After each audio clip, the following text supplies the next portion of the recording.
In this lesson, we're going to look at a beautiful piece. It's a waltz that is a Nocturne by Alexander Borodin.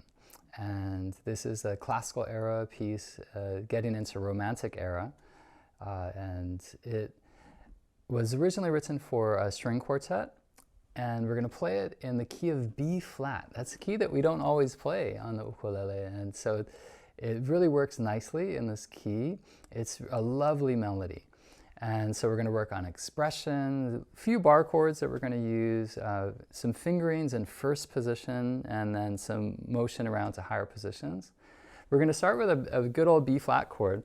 Now the key to this chord, remember, is like you don't want to have your first finger off to the side here. You really, whenever you do a bar chord, you want to get very parallel to the fret. Bring your hand around so that the index finger is right up against the fret wire. I even play off the left-hand edge of the finger, kind of tucks into the fret, and then I can be right on top of the notes.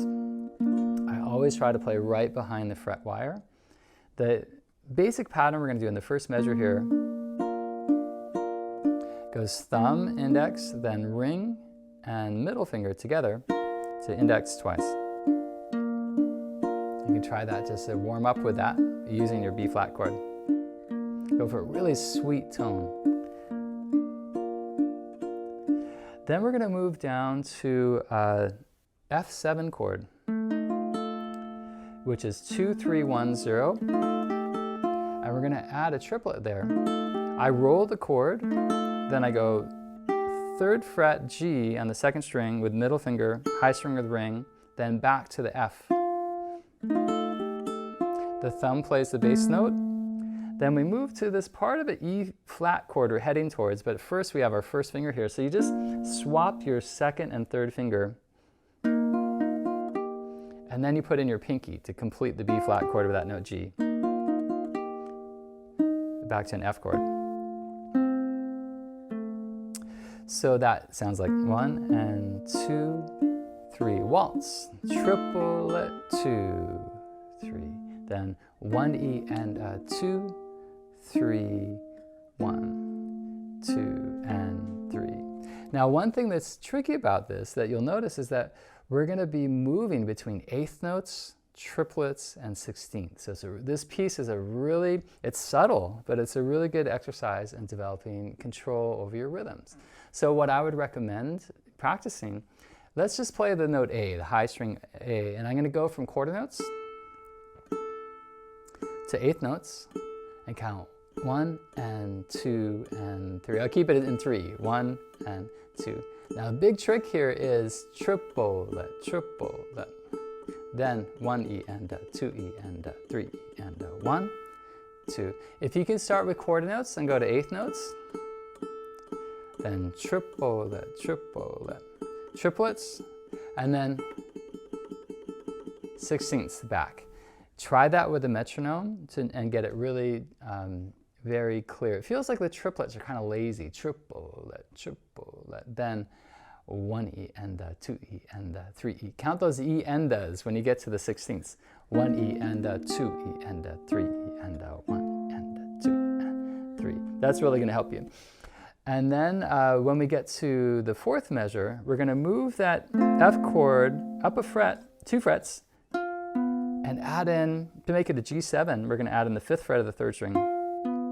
Then release. Now I go to my 4th finger and 2nd. We have triplets again, triplet, then open strings. Then we're going to go to this really beautiful chord. It's actually an E flat minor chord, and it's got a 6th in there. And what you need to do here is, it's like a G7 chord up a fret. Then your pinky goes from the 5th to the 6th fret. Then immediately shift your hand up where your first finger gets to the 5th fret and your pinky gets to the 8th fret of the 2nd string. From there, right where your pinky is, we're going to place a bar chord down. And it goes 8, 9, 8, 8. This is a dominant 7th chord. It's an F7.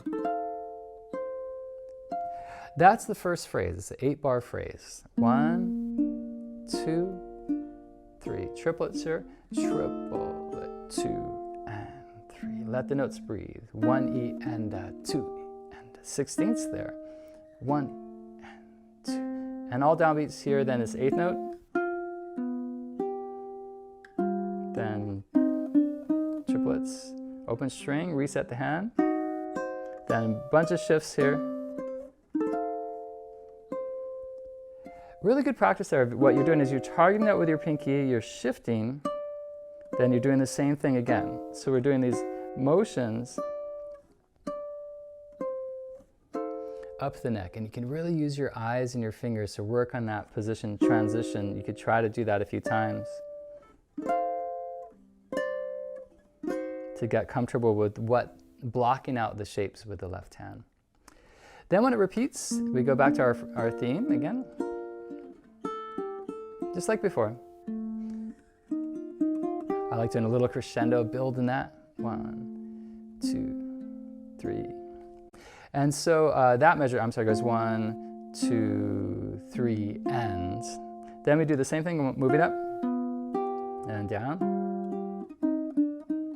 Now we play, instead of playing the low string, we're going to play the 3rd fret and a new chord shape here. Play that with your pinky at the end of measure 14 so that you can get this chord, 2, 3, 3. It's an F9 chord.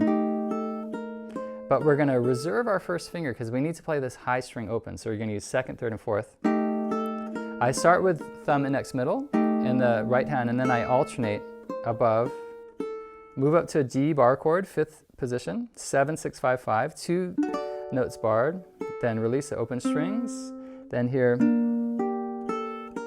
this is a G minor chord. It's 3, 2, 3, then same idea on top. Up to a C chord, it's sequential.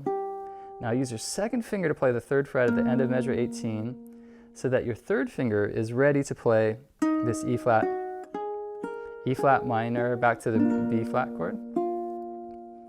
Then E flat minor, reaching up 3, 2, and curve your finger to get the 6th fret. Don't reach flat, but get the finger to curve, extend from the index finger back.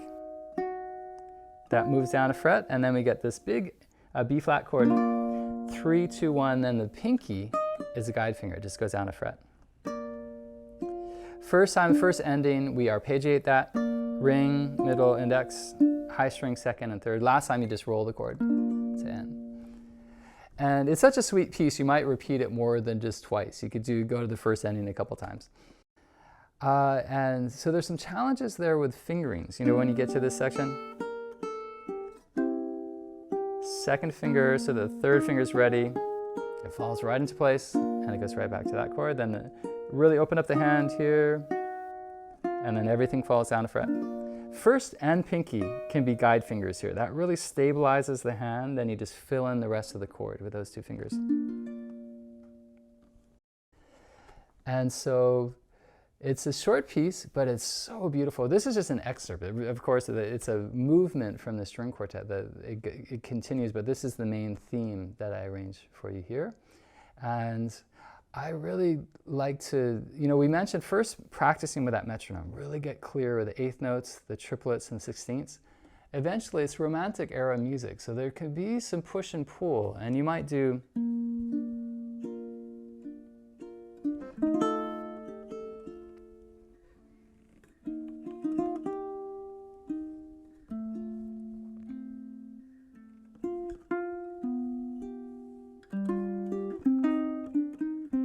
stalling here and there and holding notes longer than written. They generally have the same idea, but maybe I'll extend that a little bit before playing these notes, play them really softly. I really hear the melody on top here, then less, start soft here, build, then like a swell it comes back down, 2, 3, start light here, then build, then the real drama happens here.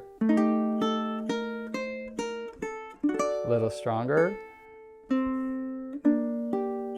I'm keeping this more in time, but here I'm kind of pulling back. It's like a sad sigh. Then real sweet. Stalling on that high note. So the point is, you learn the music very much in time, but this music is elastic. It can push and pull. Watch a great string quartet play together. Watch the communication. And there's just this silent communication that's happening. Visual cues, nods of the head, of course listening, and through the sound of playing, you're hearing the cues as well.